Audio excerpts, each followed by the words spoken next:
We have no evidence to the contrary. We have no attestation to the contrary. You can't find a single quote that would attribute any other name to any of these documents. It is always these four names to these four documents. Yes, and I dare anyone listening to this to go try to get people to celebrate something that didn't happen and have it go on for 2,000 years, because guess what? Baptism, the Eucharist, and worship on Sunday still exists.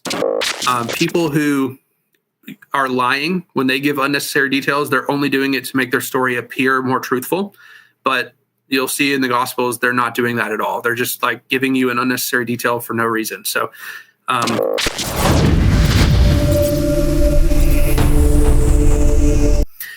before I get into the first slide, I want to say that this presentation is going to try to tell you the external and internal reasons why I think the Gospels are reliable. And I want to flag one objection before I even start. What most scholars say today is that the Gospels were written by Greek-speaking individuals that we do not know who they are. They're anonymous, and they did not know Jesus. They did not know the apostles of Jesus. And in fact, they didn't even live in the Palestinian Jerusalem area that the Gospel authors are from. And so I want to ask you, as this presentation goes, how much more likely it is that that is untrue than that it is. Because I think as we look at this evidence, we're going to see that that hypothesis is, I believe, genuinely absurd. And so let's get into it. Love it. So I have four arguments I'm going to go through tonight. Two of these are going to be external to the scriptures, and then two of them are going to be internal evidences for their reliability. We're going to go over the external stuff first. We're going to begin with external attestation. This is going to be basically early Christians and early writers telling us who in fact wrote the Gospels. Then we're going to get into some external corroboration. This is simply going to be things outside of the scriptures themselves that corroborate the truth of certain stories within the Bible. Then we're going to get into some Palean arguments. And Palean it just refers to William Paley. He was an apologist that lived in the 1700s. I personally think he's the greatest apologist of all time. So when I say Palean argument, I just believe that these are just arguments from William Paley.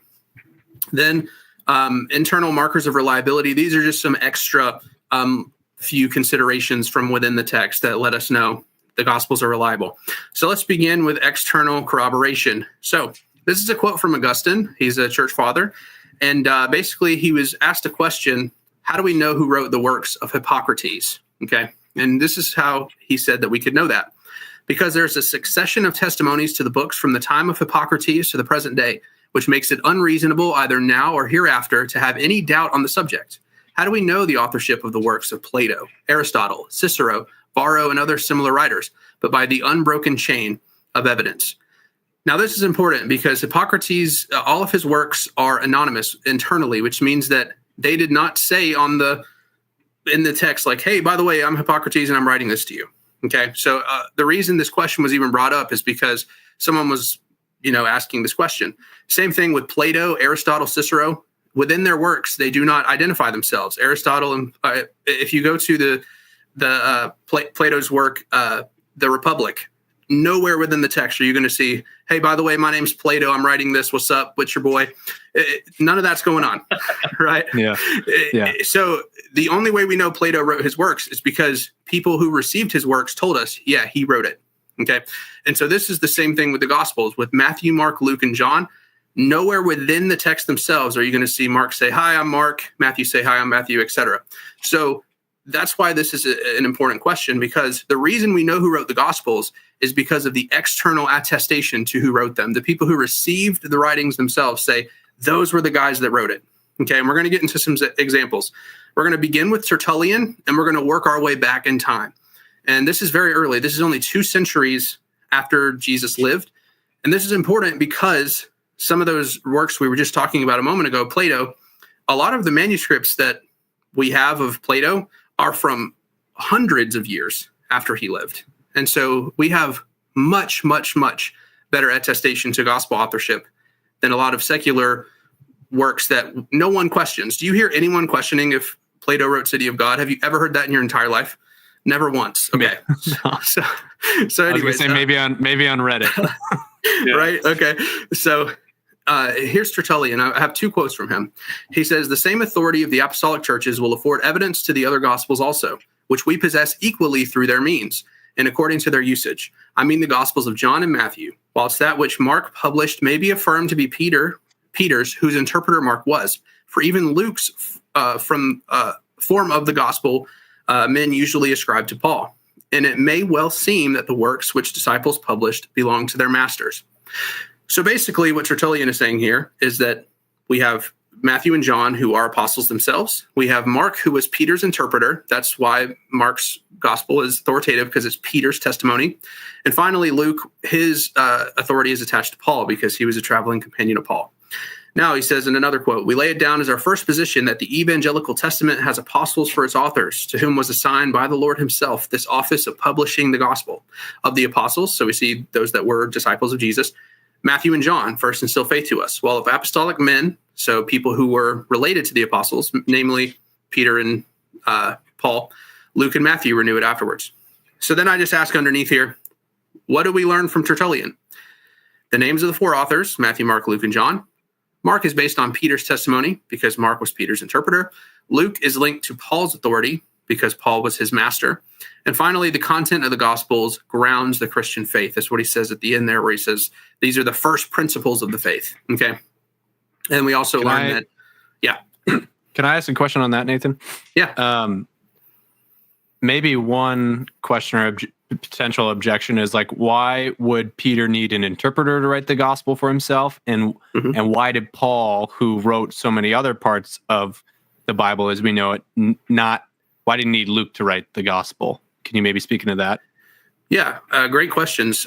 So basically with Mark, Peter, it seems pretty plausible that he was not educated. Let's just put it that way. So when Peter needed someone to write down the teachings of the Lord or the teachings of Jesus, he had to have someone who was at least somewhat educated in Greek in order to write down the gospel, because the main language of the Roman Empire was Koine Greek. That was the common language. And so that's what Koine means. Koine means common. So when you hear the Gospels are written in Koine Greek, it was written in the language of the average person. And what's interesting about this, J. Warner Wallace points out that around the time of Jesus' ministry, the Roman Empire had just implemented a mailing system. So you could basically access the entire Roman Empire through mail. And so Jesus actually showed up at a really perfect time to spread the message to the whole world, because there was a mailing system. Pretty much everyone was owned by the Romans, and Koine Greek was the common language. So it was a great way to spread the message to the whole world. So that's just a response to people as well. This is something you didn't ask, but a lot of people say, why didn't Jesus show up today? And it's like, well, he actually picked a better time when like Koine Greek was common to so many people. Right. And then for Paul, so actually, interestingly enough, the Gospel of Luke is written to someone named Theophilus. And so if you see this in his prologue and in Acts, you see it as well, that he's writing to a specific person. So it's a personal letter. So we don't know why Luke specifically was requested. However, we know that Luke's authority is tied to Paul. So basically, in his prologue to chapter 1 of his gospel, he says, I've investigated everything thoroughly. I'm going to give you an account, and it's going to be very thorough. And that's how you can be sure of the things that you're hearing about Jesus. And so, we don't have a clear answer for why Luke wrote other than Paul, other than he's writing to Theophilus. So we can kind of assume that Theophilus maybe requested some information, and Luke was a trusted source. And he's actually, by many people, considered to be one of the greatest ancient historians ever. And so maybe Paul recognized his studiousness and picked him for that reason. Yeah, that's really good. All right, let's go to the next church father, Irenaeus of Lyon. He wrote around 180 AD, so we're getting closer and closer to the time of Jesus.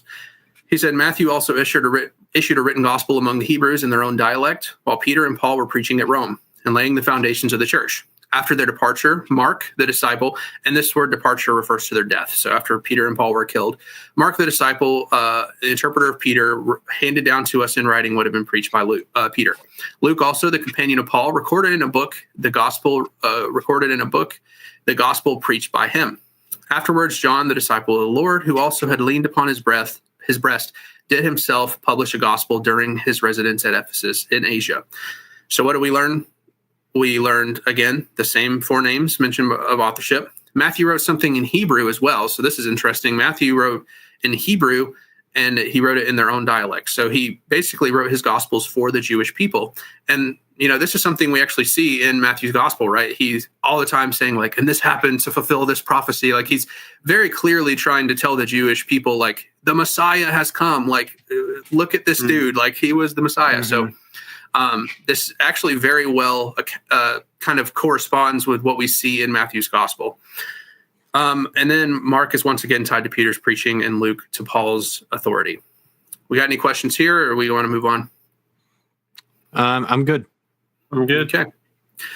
All right. Now we have the Muratorian fragment. So keep in mind, this is a fragment, so we don't have the whole thing.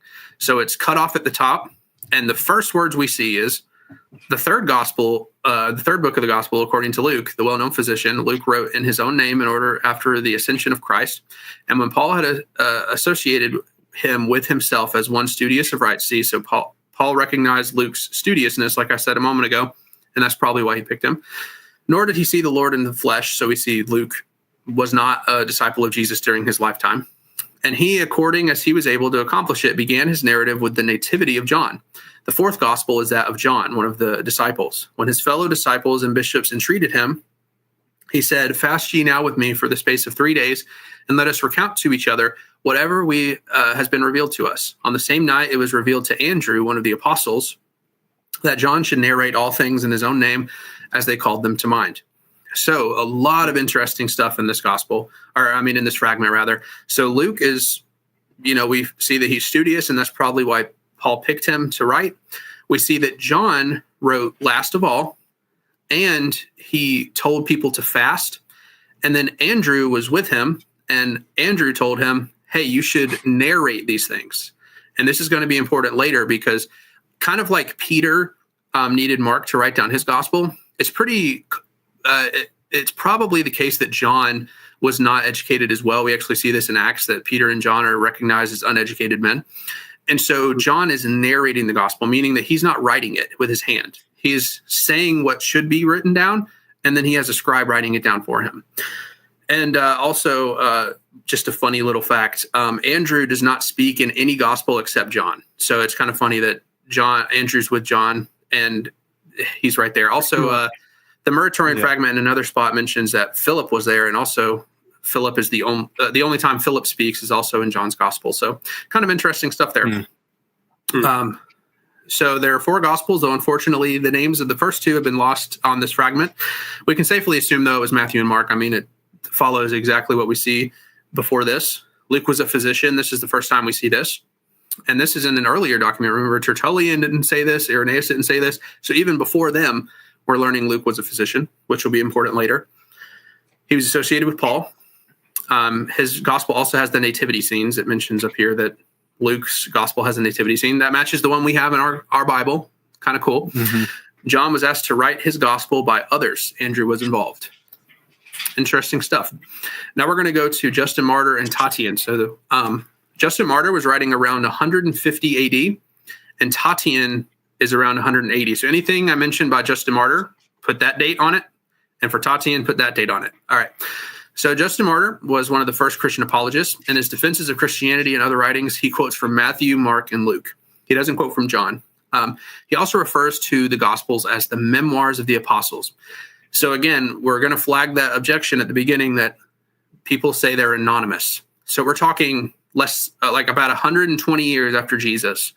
And he's saying these are the memoirs, which means the memories of the apostles. Is he treating these as anonymous documents? No. He knows who wrote them. He also, in this quote with his dialogue with Trypho, he shows us he knows who Mark's gospel is. And when it is said that he changed the name of one of the apostles of Peter, and when it was written in the memoirs of him, so the memoirs of Peter, right? To him that this happened, as well that he changed the names of the other 2 brothers, the sons of Zebedee, to Boanerges, I don't know how to say that, which means sons of thunder. So what a nickname. Right? So James and John have their names changed to sons of thunder. Justin Martyr tells us in his dialogue with Trypho that in the memoirs of Peter, this happens. And this is only mentioned in the Gospel of Mark. So this completely corroborates with everything we've read so far, that Mark is the interpreter of Peter, and it's his memoirs. Okay. So you see how consistent this is? It's like, as we read in that first quote, it's unbroken, it's unanimous, and that's how we know who wrote Plato and Aristotle. It's like, this is how we know who wrote the Gospels, because of this right here. Now, Justin Martyr's follower, Tatian, he wrote a work called the Diatessaron, which means the harmony of four. It's a harmony of our four Gospels, and it quotes all four of them. And so a lot of people want to say, well, Justin Martyr didn't quote from John. Well, his student literally writes a work that has all four Gospels. So anyways, so that's not going to work. Now we're going to get to our first century evidence or early second century. It's debated about when these guys wrote.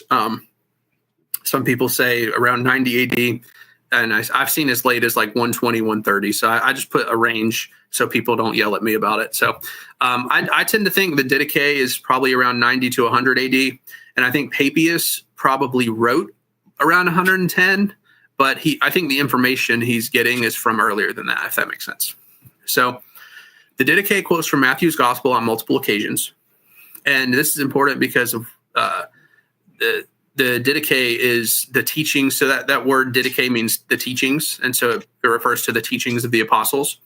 And and Matthew's Gospel was the most widespread in the early church. So basically, they took Matthew's Gospel, probably sat down with it, and wrote down some teachings to pass around at churches. So that's essentially what this document seems to be. Now for Papias. Papias tells us about Matthew and Mark's authorship.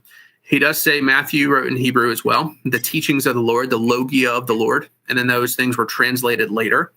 And then he tells us once again that Mark is Peter's interpreter, and he wrote down everything that Peter preached. I think I said basically everything that was down here. So any questions here? Good stuff. I don't think so. All right, so that's our external attestation. So we can see from our evidence that we have an unbroken chain of evidence, which if we go back to that Augustine quote, we'll see it makes it unreasonable to question the authorship of the Gospels if you have an unbroken and unanimous chain of evidence. We have no evidence to the contrary. We have no attestation to the contrary. You can't find a single quote that would attribute any other name to any of these documents. It is always these four names to these four documents. And if you look at our manuscript evidence, we have never found, let's say, a Gospel of Luke with a different name on it, or a Gospel of Luke with even Mark's name on it, or vice versa. Like, it's never been found. We have no evidence to the contrary. And so this is important. We've actually only ever found one manuscript that doesn't have a title on it at all. And it was actually a common practice for scrolls to be like rolled up, and then they would put a tag on it. And so it's possible the title was on the tag. So that's what most people think. So that doesn't mean it didn't have a title, but either way, all of our evidence. So now we're going to get into external corroboration. So this is going to be things outside of the Bible that corroborate stories within the Bible. Okay, so first we're going to get into archaeological discoveries. We're going to first look at the Dead Sea Scrolls. The reason the Dead Sea Scrolls are important is because it shows us that there are genuine prophecies about Jesus before his lifetime. The Dead Sea Scrolls, as well as the Septuagint, because they are dated to the BCs, right? The before Common Era. So we have the Dead Sea Scrolls. I believe they're the Septuagint's dated to about 200 BC. And I want to say the Dead Sea Scrolls are dated to around the same time. I could be misremembering that, but they're both before the time of Jesus. And what do we have? We have the Great Isaiah Scroll. We have in the Septuagint, like the entire Old Testament translated, right? So we can see that these prophecies about Jesus existed before his lifetime. And so this is very interesting. So like in the book of Daniel, when it says that there's going to be a second temple built, and then the Messiah is going to come, and then the temple is going to be destroyed, and then the Messiah is going to be killed, and then the second temple is going to be destroyed. We can see, there was a second temple built, and then Jesus showed up, and then he was killed, and then the temple was destroyed. Interesting, right? So these things corroborate Jesus's ministry and resurrection, and the actual prophecies are there. So now we have my friend told me how to say this word. He speaks Hebrew. I forgot. So I'm going to say Yehohanan. So there was this man. He was a crucifixion victim, just like Jesus. And a lot of scholars today, they want to say they want to deny the burial of Jesus because in order to avoid the resurrection, they want to say they don't know where he was buried. They don't know the tomb. They don't know where he was. And so the crucifixion victims, they never got an honorable burial. This heel bone shows that this is not true. Yehohanan was crucified, and we found his bones in an ossuary. What an ossuary is a bone box. So basically, he was buried, and then later on, they got his bones and put them in a bone box, and it's been preserved for us. And so we can see very clearly that sometimes crucifixion victims were buried. Okay. There's the Pilate stone. Pontius Pilate dedicated a stone to Tiberius, and this is dated to the time that Jesus was Jesus's ministry, and it shows that he was the procurator, just like it says in the Bible. So we have this stone that corroborates Pontius Pilate held the office that the Bible says he held. All right, we have the Nazareth inscription. This one's a lot of fun. So this is a decree that basically put the death penalty on anyone who would move a body from a tomb. Okay, so if you look in Matthew 27, after the tomb is found empty, it says that the Jews said they stole his body. That's the story we're going to tell everyone. Okay, and then if you look in Justin Martyr's writings, one of the guys we mentioned earlier that was writing in 150 AD, he said that when he was commenting on Matthew, he said that rumor is still passed around today. So we have early attestation for both in Matthew and in Justin Martyr that this was a rumor that was passed around by the Jewish people that Jesus's body was stolen from the tomb. Okay, so let's think about what that corroborates for us. First of all, that he had a tomb. Second of all, that it was found empty because they're presupposing it was empty, saying it was stolen. And Matthew's testimony in Matthew, where the Jews said they're going to pass this rumor around, it actually was passed around. So wow, yeah, this inscription is really cool to me. And then we have the Pool of Bethesda. And the reason I bring this one up is because so often the Gospels and the Bible in general, it's treated as guilty until proven innocent. And rather than innocent until proven guilty, like so many secular documents. And the reason I say this is because there was a long time in scholarship where people said that John made up the Pool of Bethesda. It doesn't exist. We haven't found it. And then they did. And it has 5 porticos, just like he said. And so this is just an obvious thing that we should look for, that there is a lot of bias in some circles of scholarship. Let's just put it that way. So any questions here? Any comments? I'm going to drink some tea. I don't know where I heard this. Now, I could have just heard this from like an internet atheist, so it's very possible that it was just complete bias. But were the Dead Sea Scrolls also found with possible like fraudulent documents, I guess? Yes. Okay. So this is a great question. So a lot of people want to bring this up and say, oh, well, this means that like the Jewish people had a lot of extra books. However, what we know about the Dead Sea Scrolls is that they were in a community called the Qumran community, and they were actually a heterodox Jewish community. They were not considered Orthodox Jews. And so the fact that they have non-Orthodox documents is not surprising. So that's a short answer for you. But yeah, the Dead Sea Scrolls, it's one of the most important archaeological finds of all time. Like it proves prophecy in the Old Testament. So often people used to say Isaiah 53 was written after Jesus' life. It's too clear that this is about Jesus. And then now we have the Isaiah scroll, and it's like, well, what do you say now?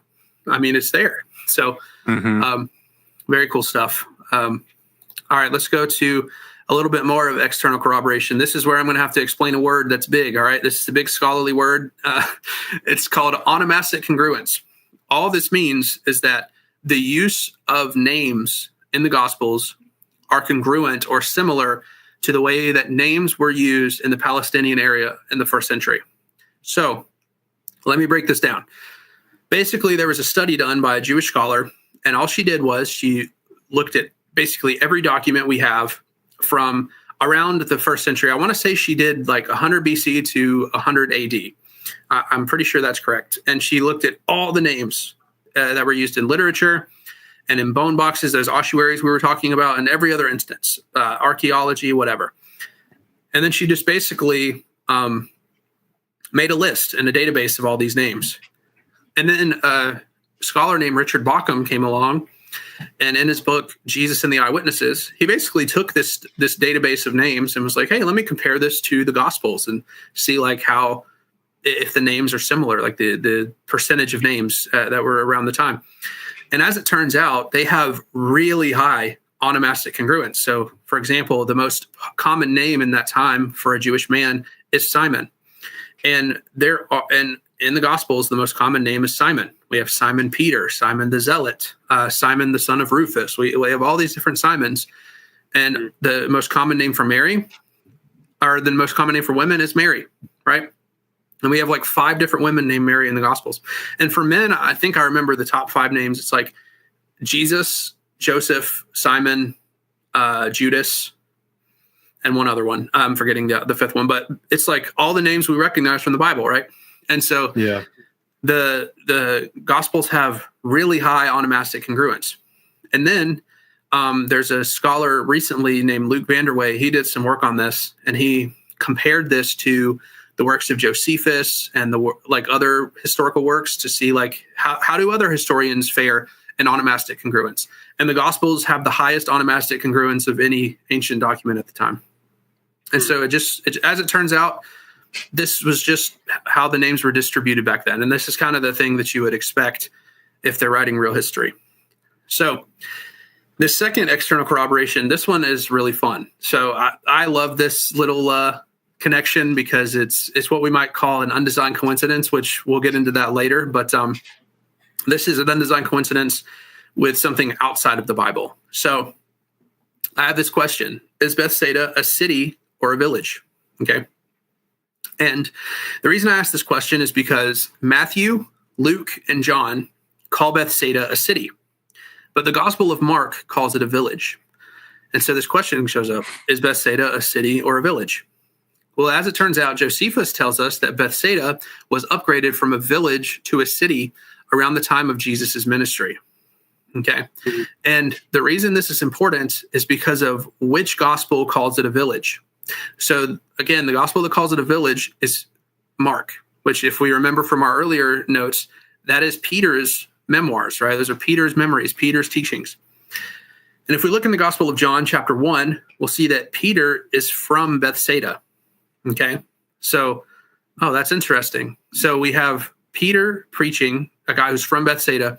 He's calling this a village, even though by the time Mark is writing his gospel, it's a city. So what is probably happening here is Peter is referring to his hometown as a village like it was when he was a kid. And then you have Matthew, Luke, and John calling it a city as it was at the time. So this is just like a really cool, this is like another one of those things where you can see that Peter is in fact behind the Gospel of Mark. This is like a little thing that shows Peter is actually the guy behind this gospel. And this actually shows a little random historical nugget in Josephus that Bethsaida was upgraded from a village to a city. And that's corroborated in the Gospels itself. So a really cool little nugget there. And the last one, Jesus tells the Pharisees in Matthew 23, verse 23, he's like yelling at them. He's like, you blind guides, you tithe mint and dill and cumin, but you neglect the weightier things of the law. First of all, I love the little pun there. He's like, you tithe all these light things that weigh nothing, and you're neglecting the weightier things like justice and mercy and love. And so Jesus was a punny guy. But the cool thing about this is actually in the Talmud, we learn that they have regulations for how to tithe spices. And so we actually know from history that this is something they did. And so Jesus is yelling at them for something that the Jewish people actually did at the time. So again, I want to ask you guys, let's go back to the hypothesis that the Gospels are written by guys that were not from Palestine, guys that were Greek speakers, were not familiar with the Jewish customs, did not know Jesus, did not know the area. Are you going to tell me that can explain this, that the names are this high in onomastic congruence, higher than Josephus, who himself is a Jew? Are you going to tell me that this little nugget about Mark is going to be there if Peter's not the author, or not behind it, rather, Mark's the author? Are you going to tell me that Jesus is going to say something that lines up so well with Jewish customs, and these are random Greek speakers? Come on now. Okay, let's keep going. One little additional external corroboration. We have 2 here. And these are both also from William Paley, by the way. So William Paley had a lot of good arguments. Again, I think he's the best apologist of all time. So I'm just going to say that. All right. So number one, there are celebrations of the resurrection that go back to the first century. Christians worship on Sunday. We have baptism, and then we have the Eucharist. Okay.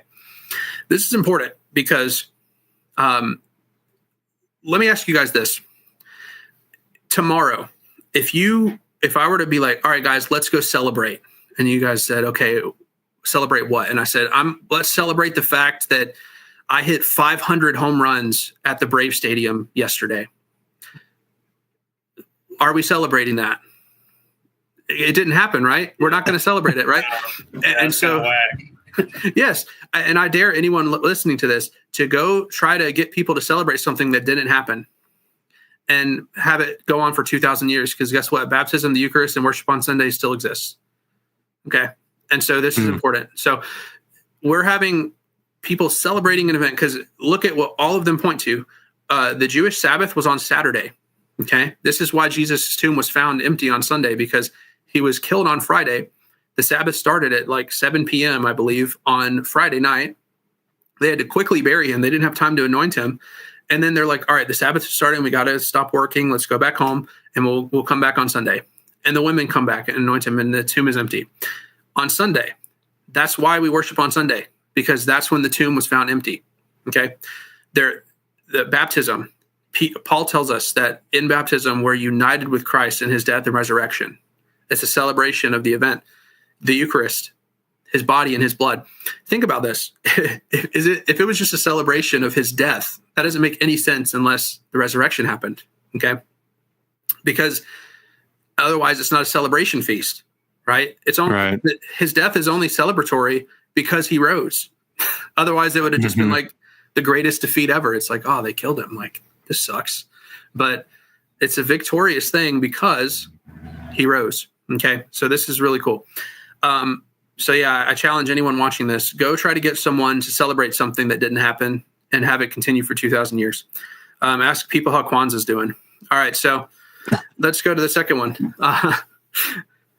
The earliest opponents to Christianity, like Celsus, never questioned the validity of the authorship of the Gospels, even though he questioned authorship on other books like the Book of Daniel.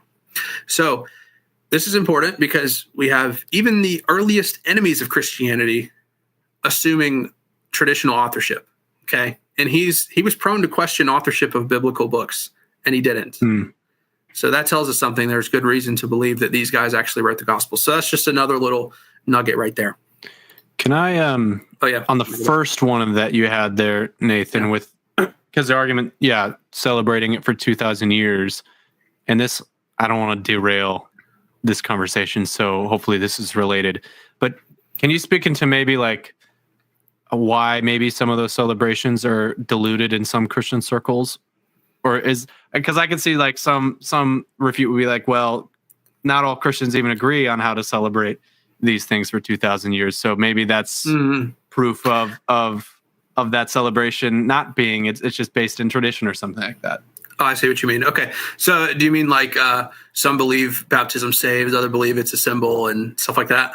Yeah. And even just like, not even necessarily because there's disagreements on that issue, but like if you were coming externally, you would maybe say, well, that's proof that this is, that because Christians don't agree on that's diluting the celebration that is a central point to their faith. I don't know. I feel like there's some objection there that a critic or skeptic could have that, well, to the 2,000 years point, Christians celebrate this very differently in many different ways.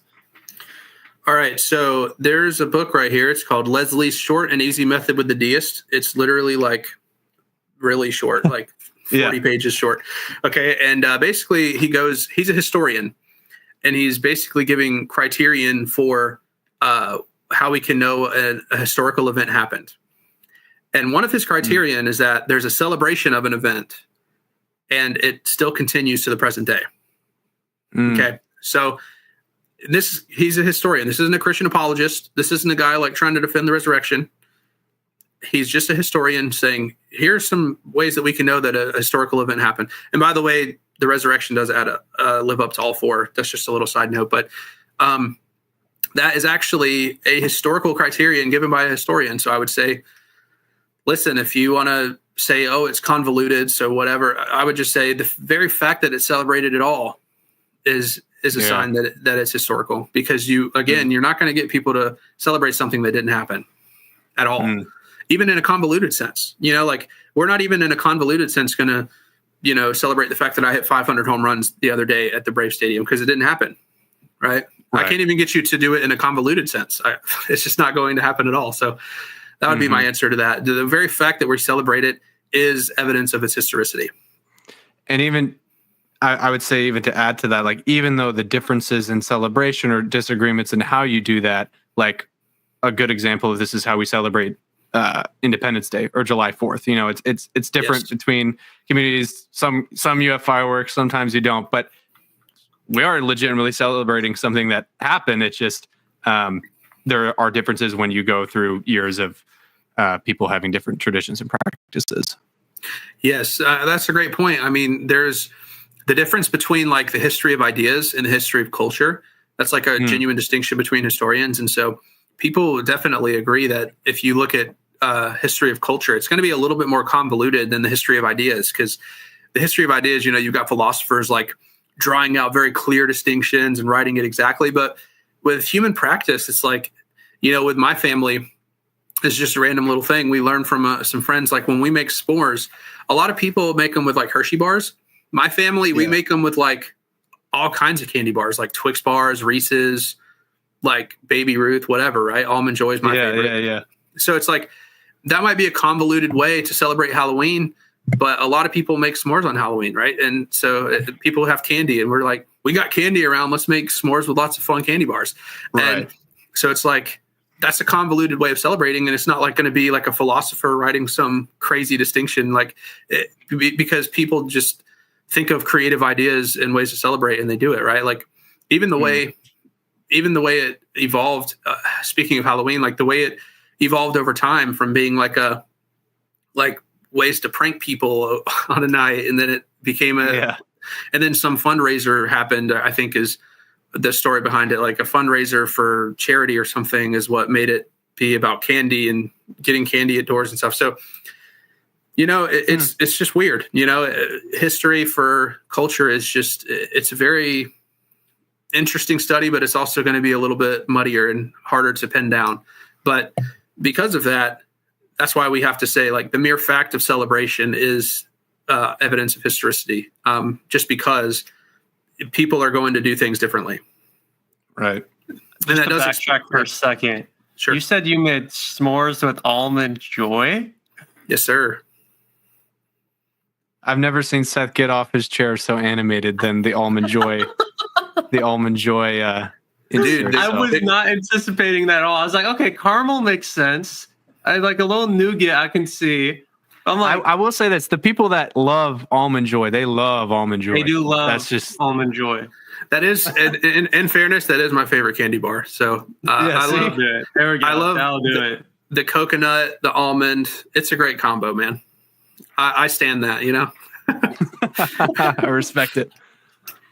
All right, let's move on to my third argument. This is the more of Paley, because I guess those last two were Paley's arguments as well. So let's get into more of his arguments, the goat of apologetics. All right. So here are four. So now, I should say those were external arguments. Now we're getting into internal evidences. So now we're going to be looking at things within the Gospels themselves that point to their genuine historicity or reliability overall. So we have four different arguments. Undesigned coincidences, which refers to the authors corroborating details in the other author's stories in undesigned ways. We have artless similarities, which is the characters in the Gospels behave similarly across different contexts, which this argument seeks to show that the people within the stories are real historical people, because if they're in different contexts with different authors behaving the same way, they're going to have, people have idiosyncrasies that and different behaviors that are recognizable, right? And so this argument kind of shows that the people in the Gospels have that. Unexplained allusions. These are allusions to things a specific audience would know about without explanation. So they don't explain it further. They're just like, they allude to something that only a niche group of people would understand, and then they just move on. Fictional authors don't do this. And then again, and then unnecessary details. The authors provide details that don't provide anything to the story or the historicity of Jesus. And the reason this argument's important is because people who are lying when they give unnecessary details, they're only doing it to make their story appear more truthful. But you'll see in the Gospels, they're not doing that at all. They're just like giving you an unnecessary detail for no reason. So that does not play into the hypothesis that they're making it up. So let's get into 2 examples of undesigned coincidences. This one is called Why Ask Philip? So in John 6:5, we see Jesus, after raising his eyes and seeing a large crowd was coming to him, he said to Philip, where are we to buy bread so that they may eat? Okay, so a very honest question might come up. Why did he ask Philip? And in Matthew, Mark, and Luke, Philip doesn't say anything. Not one time do we see Philip have a line. He has no lines. He's the guy he's an extra in the play, right? and then in John, out of nowhere, he's just being asked a question, right? And you can only find the answer if you go to 2 separate contexts, and that's why this is undesigned. So if you go to Luke chapter 9, we'll see that the feeding of the 5,000 happened in Bethsaida, and Luke just casually drops this, doesn't mention Philip. Again, Philip does not say anything in Luke's gospel. So we say, okay, and then we go to John chapter 1, completely different chapter. This is when Philip is being introduced, by the way. It says Philip was from Bethsaida. Okay, so now it makes sense. Oh, Jesus asked Philip where they can buy bread because they were in Bethsaida and because he's from there. But you can only answer this question if you go to 3 different contexts, and that's why this is undesigned. Okay, Luke is not trying to fill in something for John, because, by the way, most scholars think that Luke was written before John, so it's like he was like preemptively trying to fill in John. Like, come on, guys. Okay, so, or do we think John was really like trying to just slide this in here in chapter 1? Like, by the way, he's from Bethsaida, and I hope like a really careful reader will pick up later, like when I'm saying, hey, Philip, where do we buy bread? That, hey, go read Luke as well. Like, you'll see, guys, if you're a really careful reader. So anyways, it's just not plausible at all. Because also we have to remember that the Bible was not like the Bible. Like it was just a bunch of different documents, right? The New Testament documents are 27 different books. And so are we really going to think John would just know, like, okay, in the future, there's going to be a book called the Bible and they're all going to be able to corroborate one another? Like, you kind of have to keep that in mind too while you're reading these. All right, now let's go to this one. Jesus That's a way says, better explanation than I would have just gave a terrible answer. It would have been like, well, maybe Philip was just overweight and he was singled out. Like this dude like knows what that is. Why do they got to do my boy like that? He'll sniff it out. Hashtag justice for Philip. Like, this guy got owned 2,000 years ago, and we're still reading about it. Jesus says, we know you've been in the market. Jesus not only gave the best teachings of all time, he gave the greatest burn of all time. It's this forever being here. Awesome. So our second one is going to be where Jesus says, I'm among you as the one who serves. Okay, so I didn't have enough space to put all of the verses here, but you can go check these yourself, skeptics, if you don't believe me. So in Luke 22, basically the disciples are debating, like, which one of us is the greatest? I think I'm the best. You think you're the best, et cetera, et cetera. And Jesus basically corrects them. He's like, guys, the kingdom of heaven is not about that. Okay. The Gentiles have a warped view of who's the greatest. They think it's about who's the king and the ruler and the emperor. And you got to think they're in the Roman Empire. So they're thinking, oh, the emperor and the different guys that are over all the provinces, the procurators, they all think they're the greatest because they have all these servants and all this stuff, right? But Jesus says, not so. I'm among you as the one who serves. Now, in Luke's gospel, that statement kind of seems out of place. You don't know why he would say that. You maybe could pull it from other contexts, but it kind of seems like Jesus has been the leader the whole time in the Gospel of Luke. He's the one teaching. He's the one healing people. And so you might think he kind of looks like one of the Gentiles almost. He's definitely the greatest among these guys. What does he, or what right does he have to say he's among them as the one who serves? It's only until we go to the Gospel of John. And again, this is at the Lord's Supper. So this is the context of Luke 22. When we go to John at the Last Supper, we see the story of the washing of the feet, where Jesus washed the disciples' feet. Now it makes sense. He just washed their feet, and that was a servant's job. That was a slave's job, right? And so, and again, John is not adding this to like fill in for Luke. He's not like, oh, Luke said that Jesus served. Let me like make up this story to fill in for. It's undesigned. There's nothing in John that would make you think he's trying to fill in for Luke. And again, Luke was written before John, so this line was in there from the beginning. And so again, we have these undesigned ways that they're corroborating one another's testimony. So this tells us a couple things. Number one, Jesus probably did wash their feet. This is probably a historical thing. And number two, that Jesus probably really did say this, and that this debate really did happen. And so if a lot of people want to say, oh, the dialogue and the Gospels are made up, well, this is ways that you can see, like, no, they actually have historical plausibility because they're corroborated in other areas. So, and there are, by the way, dozens of undesigned coincidences in the Gospels, like literally dozens. Like I could give a ton of other examples, but we're going to move on. Okay, artless similarity. So again, just a refresher, this is to try to show that different characters show the same characteristics throughout different stories. So we're going to read about Mary and Martha in the Gospel of John. We all know this story. This is when Lazarus is being raised from the dead. If you're a Christian, you grew up in church, you've heard this story 1,000 times. Lazarus, come out, that whole thing, right? And so when Martha, when she hears Jesus is coming to her house, she runs out to meet him, okay? But Mary, she stayed in the house. She's sitting, she's chilling. But when Mary did come out, when we skip forward like 10 verses, Mary comes to the place where Jesus was and she falls at his feet, okay? And she says to him, like, hey, if only you'd been here, my brother would have lived or whatever. And then a little bit later, if we jump forward another 7 verses, Jesus says, all right, move the stone. I'm about to raise Lazarus from the dead. Martha says, Lord, there's going to be a stench. He's been dead for 4 days, right? So let's kind of analyze the two characters we have here. We have Martha, who, when Jesus shows up, she's running out to meet him. She's the house. She takes care of the house. She's the one trying to host a guest. She's trying to be a good host. Like, oh, Jesus is coming. Let me go out and meet him. And she's the one worried about the prudential stuff. Like, oh, it's going to smell. Like, let's not do this, God, you know. But Mary, she's just chilling. And then she runs and falls at his feet when he's there. Now let's read Luke 10, keeping these personalities in mind. Now, as they were traveling along, he entered a village, and a woman named Martha welcomed him at the home. Oh, we have Martha again, the one welcoming him. All right. But then she had a sister, Mary, who was seated at the Lord's feet. Oh, what do we have again? Mary is sitting at her feet, listening to the word. And then Mary goes on to be distracted by the household chores and duties. And she's like, God, like, aren't you going to tell her to get up and serve? And he says, actually, she's the one that has the right thing. You know, I'm not going to be here forever, right? We've all heard the story. But again, we have Mary. She's more contemplative. She's sitting at his feet. She's more worshipful.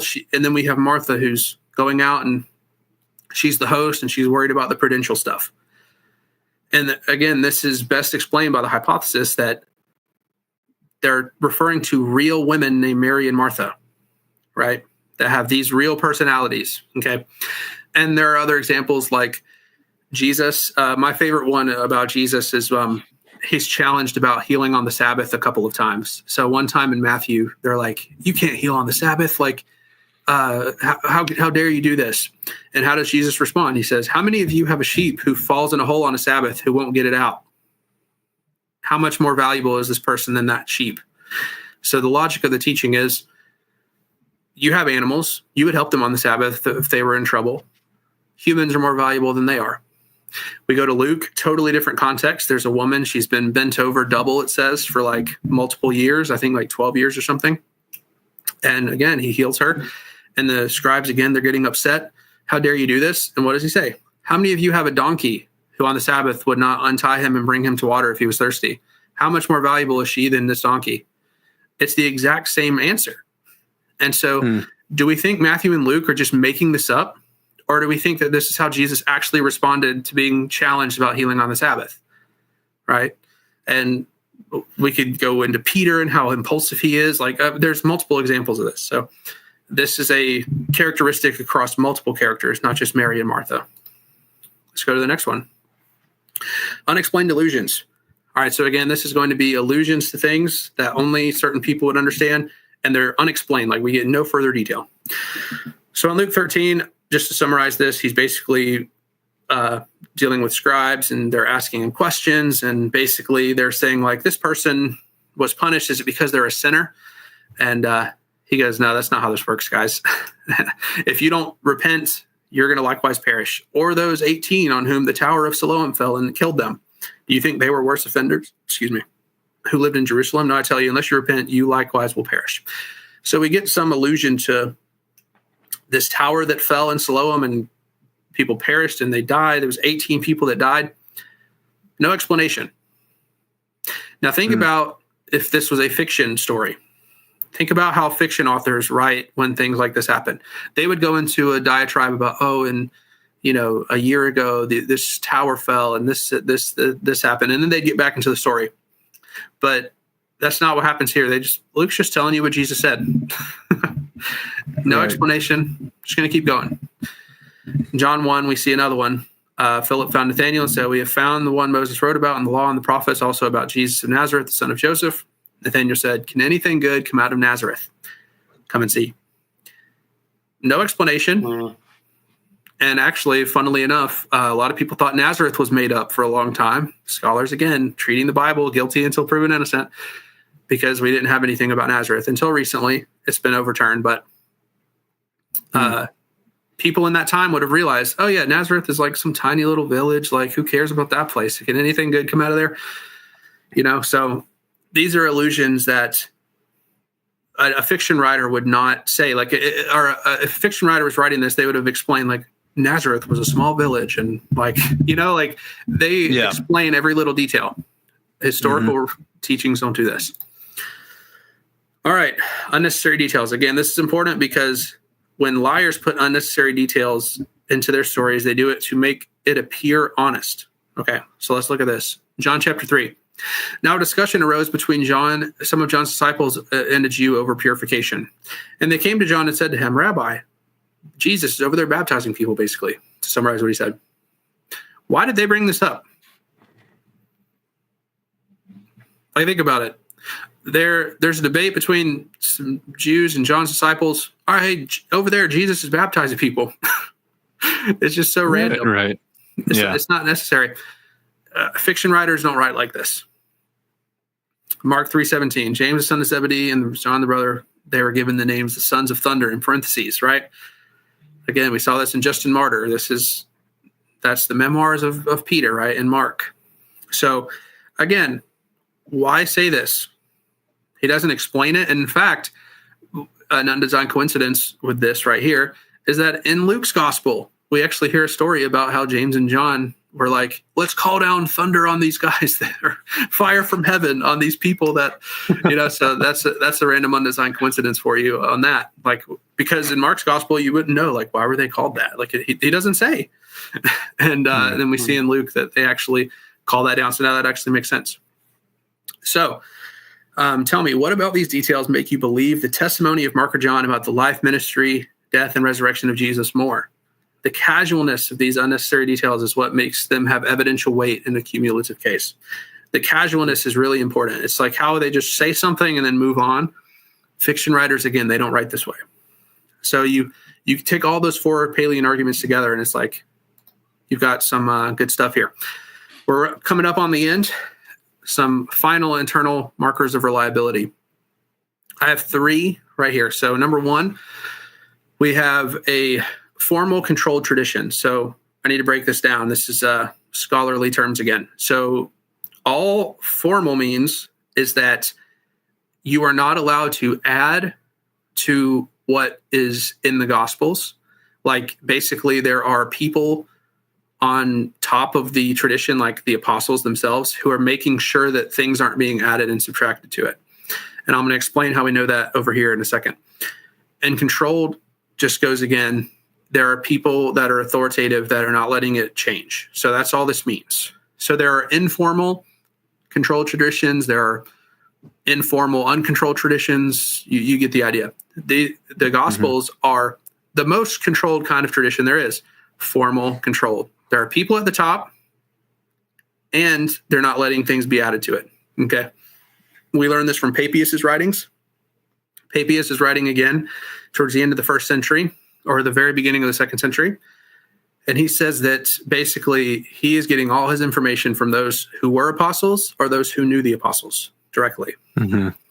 And so this tells us very importantly that people weren't just asking random guys.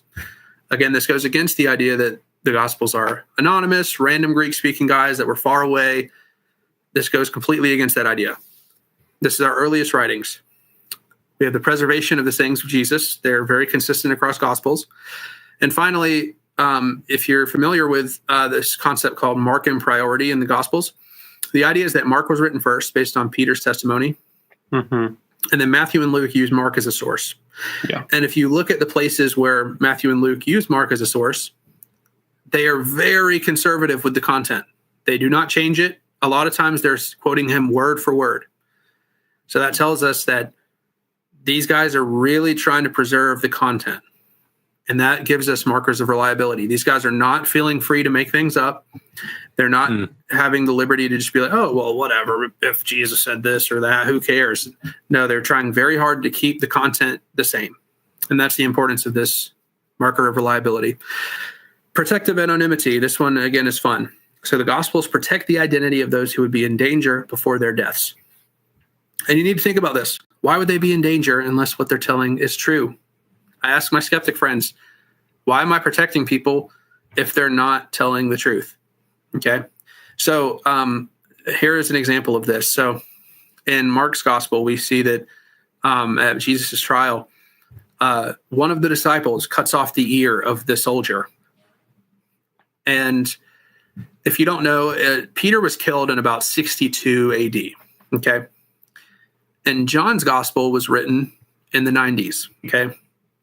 So in Matthew, Mark, and Luke, we just see a disciple cut off the soldier's ear. And John, he's like, yeah, that was Peter. And Peter's dead at this point. So he doesn't need to protect Peter's identity anymore, right?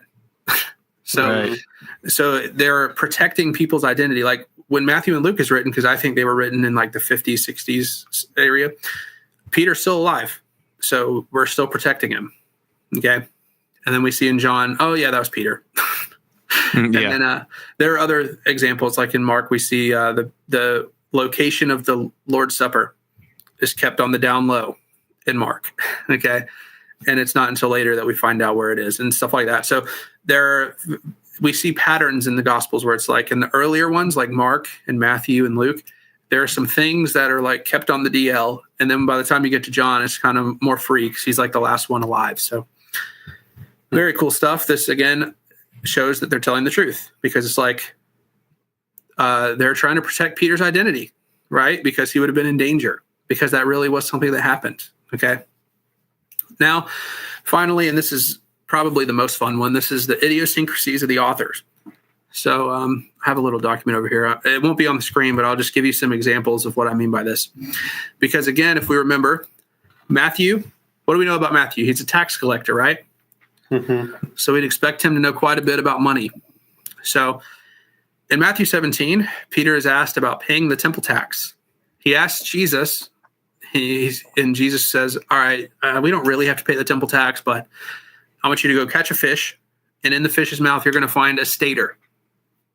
Now, this is interesting because a stater is the exact amount, that coin is the exact amount that would pay for two people's taxes. Peter and Jesus's. Okay. Mm-hmm. So this is a very specific coin that is exactly what is needed to pay for both Peter and Jesus's taxes. So this author of, again, the author of Matthew, is he a random Greek-speaking author that's unfamiliar with temple tax? Or is he a Jew that knew what the temple tax was and was familiar with coins? That sounds like Matthew to me. In Matthew 20, Jesus tells a parable about workers and they get paid a denarius a day, right? A lot of translations today say like a penny a day or whatever because it's modern coins. But in the Greek, it's a denarius a day. And this is actually similar to what a worker could negotiate for a day's wage in that time. Here's another interesting fact. Money is mentioned 31 times in Matthew, 14 times in Luke, and only 6 times in Mark. Well, this is just little things that corroborate, once again, the outside sources that tell us Matthew wrote this. Let's go to Mark. Mark calls Capernaum home when speaking about Jesus. Jesus isn't from Capernaum. He's from Nazareth. But guess what? Peter lived in Capernaum. So, again, Peter. Mark protects Peter's identity in those areas I told you about, and he also protects his dignity. There's one instance in Mark's gospel where Jesus is teaching something, and it goes, a disciple asked a question, and Jesus looked to them and said, "Are you so dull? Like, are you stupid?" And then basically explains it. And then in one of the later gospels, I think it's Luke, he tells us that was Peter. and so again, Mark is protecting Peter from being called stupid. So not only does he protect him from the soldiers instance, but he also protects him from when he says stupid things and Jesus calls him out for it. And there's also a literary device. This is a little technical. It's from Richard Bauckham. It's called the Inclusio of Eyewitness Testimony. And all that means, it's just a fancy way of saying that Mark is the first person mentioned, or Peter is the first person mentioned in Mark, and he's the last person mentioned in Mark. And the way that biographers would tell you who their main source of information was is they would do that right there. They would make it the first and last person that is mentioned in a particular section. And so that was Mark's way of saying, hey, by the way, Peter's my main guy. By the way, John does that too for the beloved disciple. Random fact for you. So now let's go to Luke. So what do we know about Luke? Remember, we learned in the Meritorian fragment, he's a physician. He's a doctor. Okay, so if we're going to see in the Gospel of Luke, if it's written by a doctor, we're going to expect to see some medical stuff, right? And that's exactly what we find. He shows he has the most medical knowledge of all the Gospel authors. He uses Greek words that are only used in medical books. So there are some terms in Luke's Gospel that we have literally no other documentation of except in medical books in the ancient world. So it's wow. He's familiar with books that only doctors would be familiar with. His preface of his gospel also aligns almost word for word with what Hippocrates wrote, which is the guy we mentioned in Augustine's quote at the beginning. He was a physician, okay? And Hippocrates wrote a medical treatise, and Luke's preface to his gospel quotes it almost word for word. He just changes a couple things around to fit what he's trying to say. So, again, if Luke's a physician, then this is the kind of thing we would expect. But if it's just a random, anonymous guy that was writing that didn't know Palestine, again, it's just not. I hope by this point in the presentation you see that this idea that scholars think that the Gospels are anonymous, random, it's ridiculous. Finally, we have John. So John, tradition tells us he is a fisherman, right? And in John 6 and in John 21, John refers to the Sea of Galilee. But what a lot of people don't know is that sea actually had two different names. It was actually attributed to Tiberius. And so in John's gospel, he calls it the Sea of Galilee and the Sea of Tiberius. He's a fisherman. He would know this kind of thing.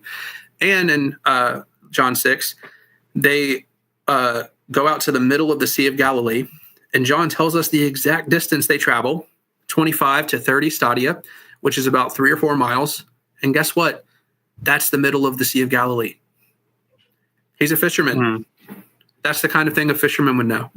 Okay.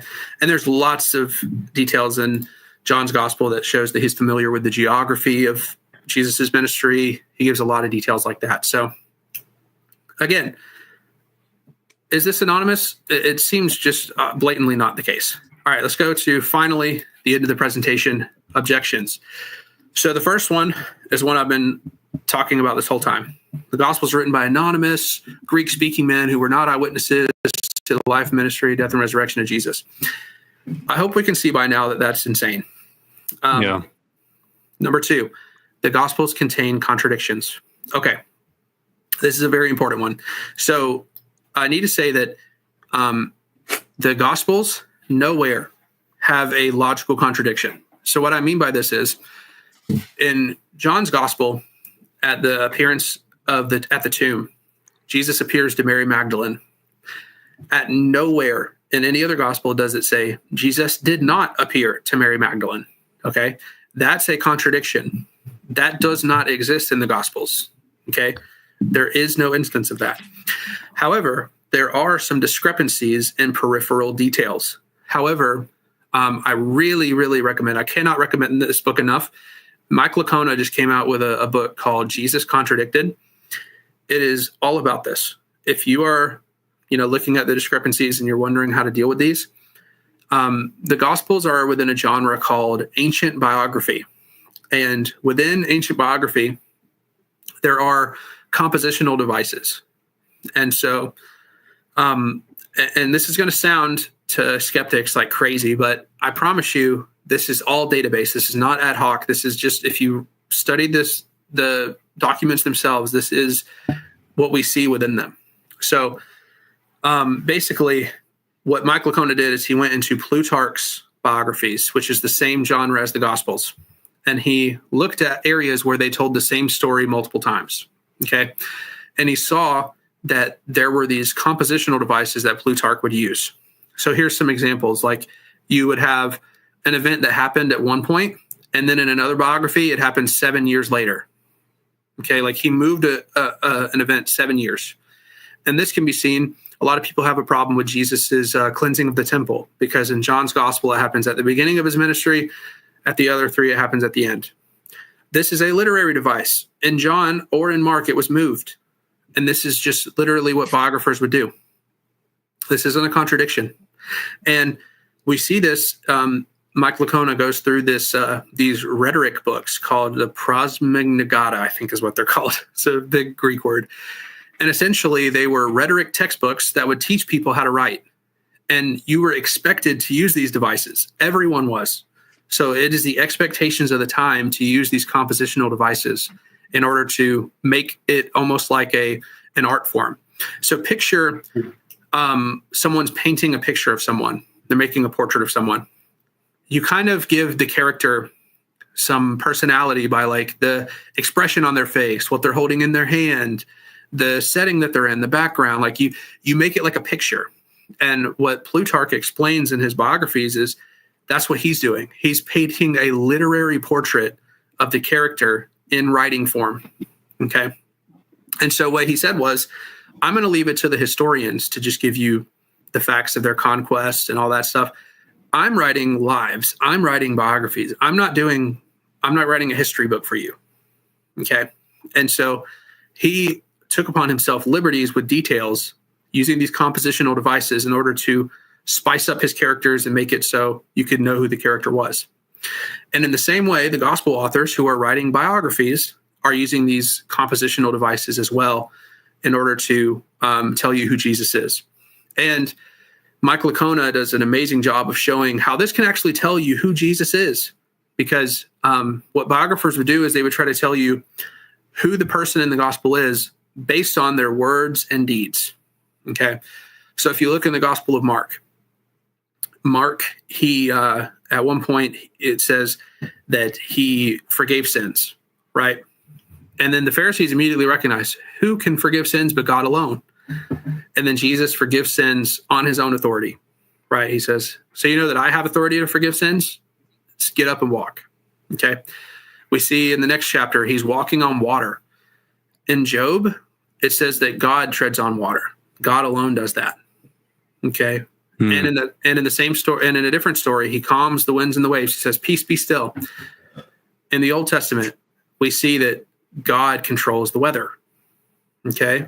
So Mark is telling you who Jesus is by his words and deeds. That's what biographers were doing. Okay.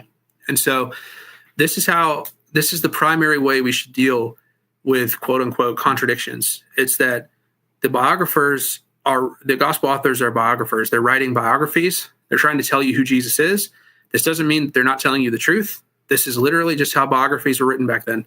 And they were telling you historical events too. It's not like they were making it up. A lot of people would say that, they're just making these things up. No, Jesus was doing these things so that you could know who he was. And then the biographers wrote it this way. Okay.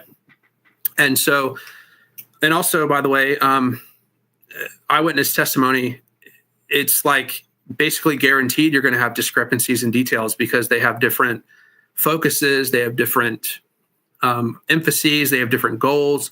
As we saw, Matthew's trying to write to the Jews. Luke is trying to write to Theophilus so he can have like knowledge of who Jesus is. John explicitly tells you in chapter 21, I'm writing to you so you can know Jesus is the Son of God. Like they all have different reasons. And in fact, if they all agreed on every single detail, what they would say is, oh, well, they were colluding. They were trying to make all their details perfect. And so the fact that there are discrepancies actually builds reliability. It doesn't take it away. And finally, the Gospels contain miracles. So a lot of times people reject the Gospels just because there are miracles in it. And I think this is just question begging personally, because they're basically saying like, oh, well, these miracles didn't happen because miracles don't happen. And it's like, all right, nice circle you got there. So if someone isn't going to just presume and assume that miracles are impossible, so if you're not just going to beg the question for naturalism, then you're going to have to deal with all the evidence that I presented tonight to avoid the unwanted conclusion that miracles actually can happen, because any non-zero probability can be overcome in light of new evidence. And what I mean by this is, if miracles are not impossible, meaning they have higher than zero probability, the more evidence that's provided for it, the more likely it becomes. You can't just ask, how likely are miracles without any evidence? You now have to ask, how likely is a miracle given the evidence that you've seen? I believe all the evidence I've presented tonight in favor of the testimony of the life, ministry, and death and resurrection of Jesus shows that we have eyewitness accounts, shows that they're reliable in what they provide, shows that there are no contradictions in them, and therefore we should trust them. And so if you're just going to say, oh, well, there's miracles, I can't doubt it. Well, again, unless you're just going to beg the question, which is circular reasoning, and okay, I'm just going to reject it on that basis. If you're actually going to say, okay, miracles aren't impossible, well, then now you have to deal with the evidence. And my hypothesis is that you won't be able to. So there's my presentation. That's why I trust the Gospels.